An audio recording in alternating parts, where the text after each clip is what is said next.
पुराने जमाने में बड़ी इसराइल का एक बादशाह था जो काफिर होने के साथ साथ बहुत जालिम भी था। जो लोगों को खंजीर का गोश्त खाने पर मजबूर करता था और जो आदमी इनकार करता तो उसे सख्त सजाएं देकर हलाक करवा देता। फिर इस जमाने के सबसे बड़े आबिद को बादशाह के पास लाया गया। लोग इस आबिद के मर्तबे और फजीलत से आगाह थे। लोग नहीं चाहते थे कि आबिद बुजुर्ग को बादशाह की तरफ से कोई तकलीफ पहुंचे। चनांचा एक सिपाही ने आबिद से कहा, अब मुझे एक बकरी का बच्चा ज़ब्ह करके दें। जब बादशाह कहेगा कि इस आबिद के सामने खंजीर का गोश्त रखे तो मैं वही बकरी का गोश्त अब के सामने पेश करूंगा। बादशाह ये समझेगा कि अपने उसकी ख्वाहिश के मुताबिक खंजीर का गोश्त खा लिया और इस तरह अब भी हलाकत से महफूज रहेंगे। आबिद ने बकरी का बच्चा ज़ब्ह करके उसका गोश्त सिपाही को दे दिया।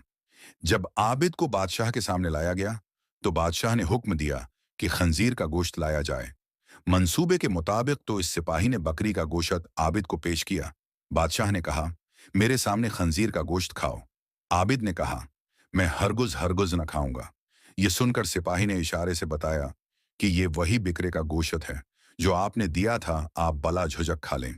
लेकिन आबिद ने बादशाह के सामने वो गोश्त खाने से इनकार कर दिया है। जालिम बादशाह ने सिपाहों को हुक्म दिया कि उसे कत्ल कर दे। जब आबिद कत्ल के लिए जाने लगे तो वही सिपाही करीब आया और कहा, आपने गोश्त क्यों नहीं खाया बाखदा? ये वही गोश्त था जो आपने दिया था।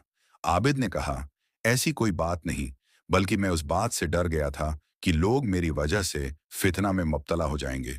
क्योंकि जब भी किसी को खंजीर का गोश्त खाने पर मजबूर किया जाएगा तो लोग कहेंगे तो फिला आबिद ने भी तो मजबूर होकर हराम का गोश्त खा लिया था, लिहाजा हम भी खा लेते हैं।